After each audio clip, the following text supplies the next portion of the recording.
जय माता दी भक्तजनों। आज शारदीय नवरात्रि का चौथा दिन है और इस पावन दिन पर हम माँ कुष्मांडा की आराधना करते हैं। माँ कुष्मांडा, जो सृष्टि की आदिशक्ति हैं, उनका दिव्य रूप और अनंत शक्ति हमें आध्यात्मिक पथ पर प्रेरित करती है। अपनी मंद हल्की हंसी के द्वारा अंड यानी ब्रह्मांड को उत्पन्न करने के कारण इस देवी को कुष्मांडा नाम से अभिहित किया गया है। जब सृष्टि नहीं थी, चारों तरफ अंधकार ही अंधकार था, तब इसी देवी ने अपने ईशत हास्य से ब्रह्मांड की रचना की थी। इसीलिए इसे सृष्टि की आदिस्वरूपा या आदिशक्ति कहा गया है।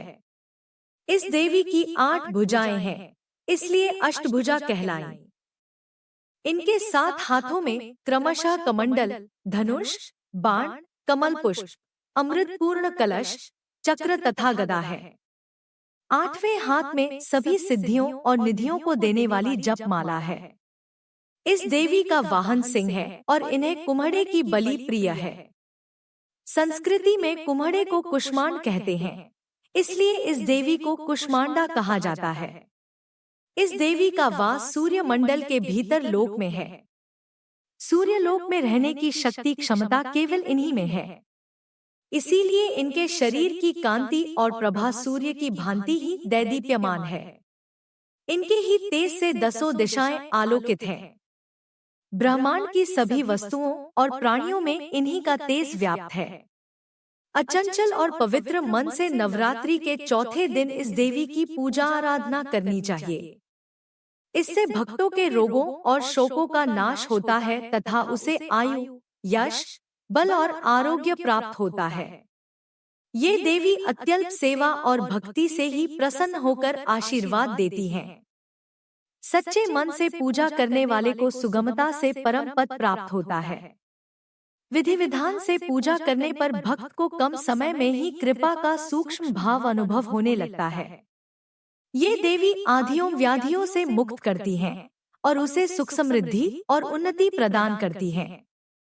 अंततः इस देवी की उपासना में भक्तों को सदैव तत्पर रहना चाहिए। जय मां कुष्मांडा। चलिए भक्तजनों, अब रसपान करते हैं दुर्गा सप्तशती के 7वें अध्याय का। महर्षि मेधा राजा सुरत को आगे की कथा सुनाने लगे। बहुत पहले की बात है। शुंभ और निशुंभ नाम के दैत्यों ने देवराज इंद्र से त्रिलोकी का राज्य छीन के सारे देवताओं के काम स्वयं ही करने लगे और देवताओं को स्वर्ग से बाहर निकल दिया। तब देवताओं ने आदिशक्ति के दिए हुए वरदान कि जब भी देवता संकट में होंगे वे स्वयं प्रकट होकर उनका संकट निवारण करेंगी याद करके हिमालय पे जाकर उनकी स्तुति की। तब माँ जगदम्बा ने देवी पार्वती के शरीर से कौशिकी के रूप में प्रकट होकर शुंभ और निशुंभ के साथ युद्ध का आरंभ कर दिया। इस युद्ध में देवी ने सेनापति धूम्रलोचन का अंत कर दिया। यह सुनकर शुंभ और निशुंभ बहुत ही क्रोधित हुए। अब उन्होंने चंडमुंड को आदेश दिया और कहा कि उस स्त्री के सिंह को मारकर उसे पूरी तरह निहत्था कर दरबार में ले आओ। चंडमुंड सेना सहित पर्वत पर पहुँचे। तब देवी ने अपना विराट स्वरूप धारण किया और अपनी माया से योगिनियों को प्रकट कर उन्हें लड़ने का आदेश दिया। हर योगिनी शक्ति देवी का ही आत्म स्वरूप थी, इसलिए चंडमुंड को हर तरफ एक ही स्त्री नजर आ रही थी।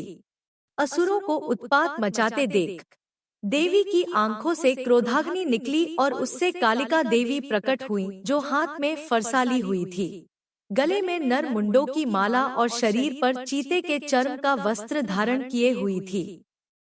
उन देवी ने असुरों की सेना को हाथ में पकड़कर अपने मुंह में डालना आरंभ कर दिया।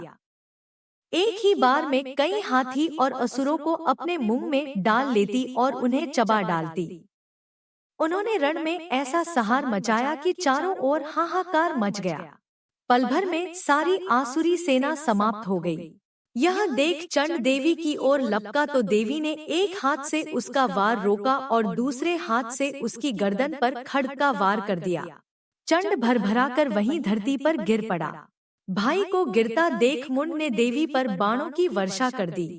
तब देवी ने उसकी ओर अपना भाला फेंका और उसे भी यमलोक पहुंचा दिया।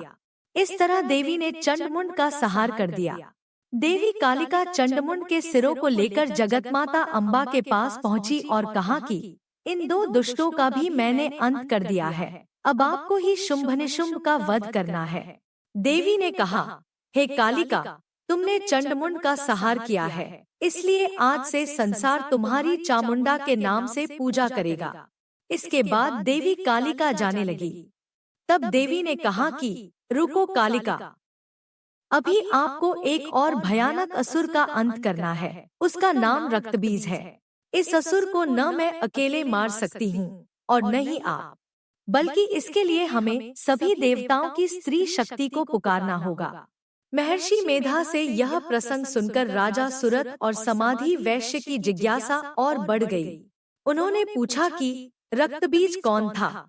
क्या वह इतना शक्तिशाली था कि उसके लिए सभी देवताओं की शक्तियों को बुलाना पड़ा? तब महर्षि ने कहा कि राजन, जैसा कि नाम से ही स्पष्ट है कि जिसका रक्त ही उसके जन्म के लिए बीज हो, वह रक्तबीज है। इस असुर को वरदान प्राप्त था, उसके शरीर से जो भी रक्त की बूंदें जमीन पर गिरेंगी तो वहां उसी शक्ति का दूसरा असुर उत्पन्न हो जाएगा। कहने का अर्थ है, रक्तबीज एक व्यक्ति नहीं बल्कि पूरी सेना था। इसी वरदान के कारण ही रक्तबीज खुद को अमर समझता था और उसे उसका घमंड भी था।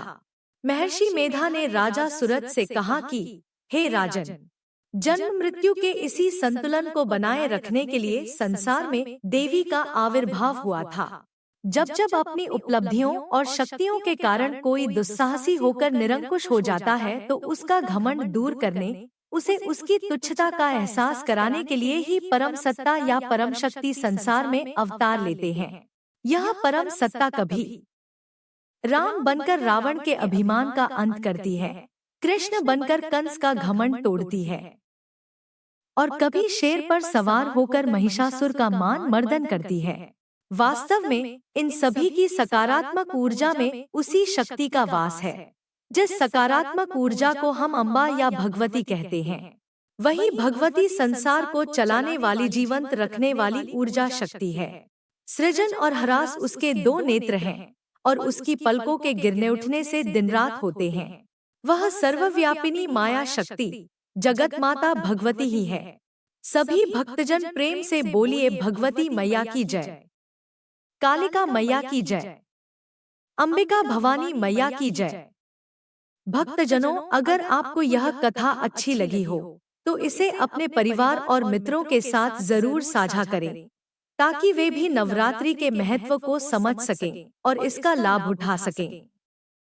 साथ ही हमारे चैनल सुविचार संग्रह को सब्सक्राइब करें और बेल आइकन दबाएं, ताकि आपको हमारे सभी नए वीडियो की जानकारी सबसे पहले मिले। माता दुर्गा आपकी सभी मनोकामनाएं पूर्ण करे और आपके जीवन को सुख, समृद्धि और शांति से भर दे। यही सुविचार संग्रह की हार्दिक कामना है। आपका दिन शुभ व मंगलमय हो। धन्यवाद।